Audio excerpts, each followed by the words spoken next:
Potawatomi's reputation in war is noted distinctly in history.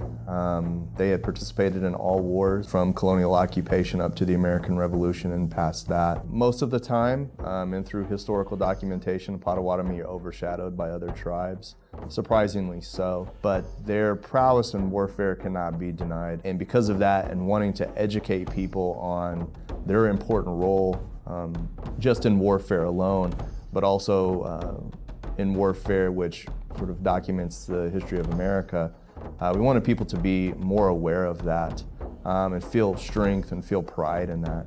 In the section where we're talking about colonial wars, this was taking place in a period of our history where there was a lot of separation between the tribal communities.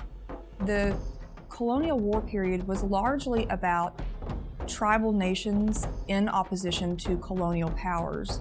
But there was an undercurrent that was happening within the Native community that was a real generational split. You had an older generation who were referred to often as the accommodationists.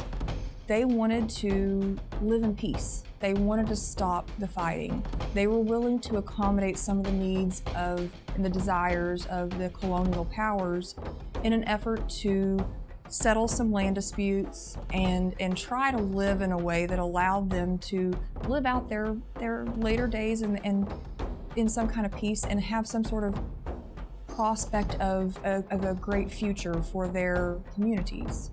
The younger generation didn't see it that way. They were tired of accommodating Europeans, and when you have the nativist movement, who were this younger generation, their big push was to say, we need to push away all of these European and colonial ways. We need to get rid of their material culture, stop using the things that they're holding over us and have power over us. We need to get back to our true spiritual practices, remembering the way our ancestors did things before they needed the European firearms and the European material goods. So they were very much pushing a reversion back to a time before we needed Europeans, before they were involved in our culture, to say, if we go back to those ways, the Creator will bless us and will support us and we will be victorious. The overall goal for the Warfare Gallery is to educate tribal members in the community in understanding the role that Potawatomi played during wartime in North America, and that their participation in warfare spans all the way from pre-contact up to the American Revolution and beyond. But the important roles that they played in crafting the tone and the history of America during that time. The colors that we used for the gallery are traditional warfare colors. You would traditionally see red ochre, yellow ochre, sometimes blue ochre. Often grays or blacks were used to symbolize death and people's acknowledgement that they were going into battle, that this was a serious engagement that they might pass on. We felt that it was really necessary and a cool element to add to that so that we could educate people on what those colors were, the importance and the symbolism of each. But we also have the colors in tune with the cardinal directions. The imagery that we primarily use in the gallery were created by an artist by the name of Robert Griffin. He specializes in Eastern woodland art, if you will, capturing Eastern woodland tribes, Native communities, especially during a period from the French and Indian War, so from the 1750s on to the American occupation. The way in which he displays it is in many ways historically accurate, in the ways in which people dress, their interactions, the way in which they would have looked, the small details that represent individual communities. But he's also done a lot of impactful historical research in ways to recapture the ways in which certain locations look, from forts to specific locations or to tribal villages. We tried to incorporate this tension that was happening between the accommodationists and the nativists by highlighting some of the distinct Potawatomi leaders that we know about from this time.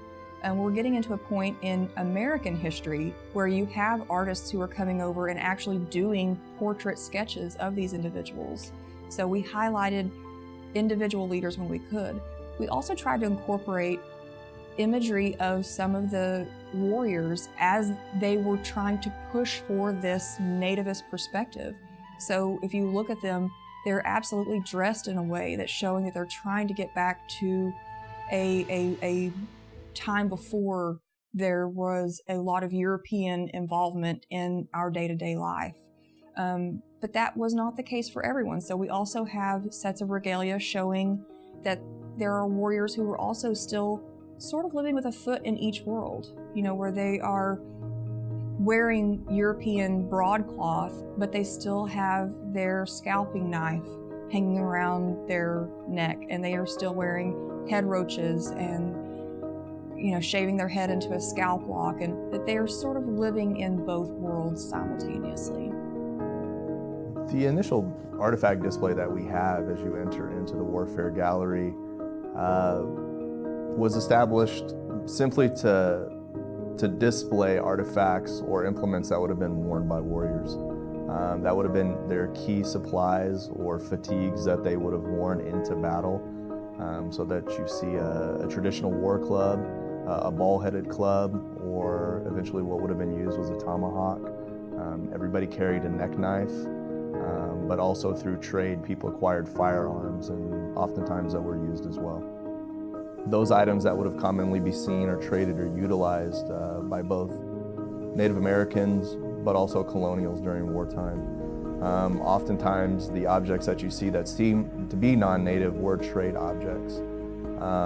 They would have been highly prized commodities that would have been used, specifically firearms, in ways to level the playing field, if you will, so that people had equal footing when engaging in warfare. The company that we utilized to get these replicas is one that makes movie-grade replicas for movies like Braveheart, for The Patriot, for Pirates of the Caribbean. So they have the utmost quality, and the way in which they replicated them is that they actually contacted either historical associations or parent companies of these original manufacturers, acquired the blueprints for these firearms and then replicated them from those. For the more traditional artifacts that you see displayed, we were able to reach out to community members to help us in recreating those. The neck knife came in from an individual that was donated some years back. The sheath is decorated in traditional quill work and designs and color. Best friend Furlan, he says, can you help? I've got a knife, I need it brought back to life. We need to put it in the display for the Cultural Heritage Center. I'm like, sure, no problem. Wasn't much talking into it at all. It was an old butcher knife that his family had had, and I guess it had gotten lost. And when they found it, it was just pitted and rusted, and it was terrible. It was in terrible shape. It took several trips across the wire wheel and a little bit of heat to stabilize it. And then after the description of what he wanted done on the knife and what it was for and about the basic shape they wanted of it, then I could lay it out on the steel and bring that out. Oh Lord, that knife, it's got to be 50 years old probably. That knife is made out of 1095. Just looking at it, that was 1095 high carbon steel. And it's what I use now. I've switched over to just using pretty much exclusively 1095. But that steel, I ain't gonna say it's the best for knife making because everybody has their own opinion on that, and every knife maker will tell you something different. Some use stainless steel, some use D2, some use A2, and the steels vary as much as people's personalities. But that steel, it's a high carbon content, it gets very hard, you can temper it to a point to where you can flex that steel without it breaking, and it'll hold an edge. I started becoming interested in knife making around 2012, 2013 after I moved back from Florida. My knife making's evolved over the years from starting out with lawnmower blades and scrap steel that I found and picked up in different places to using 1095 high carbon steel that I purchased from a little place in Davis, Oklahoma.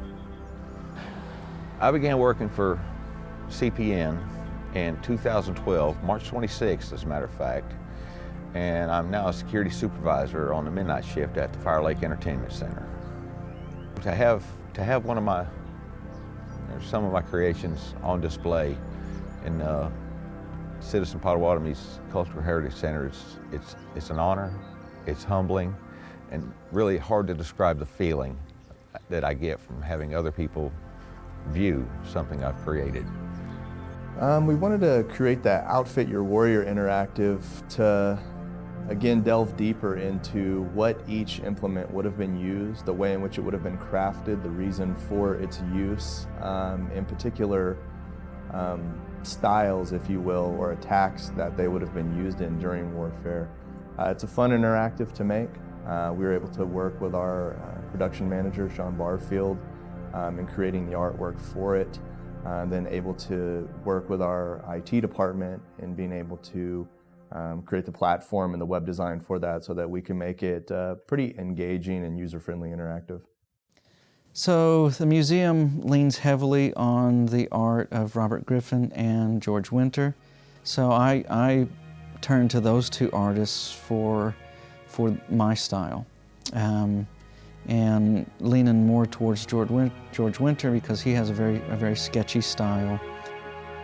I think that works well with our interactives in that it's a very modern interactive where you're having, digital displays, but it has this very old, sketchy feel. So I like that combination of the old and the new. With this interactive and the games, the hardest aspect is dealing with the initial sketches, because I enjoy art, I enjoy different types of art, I enjoy drawing, but it's not my profession.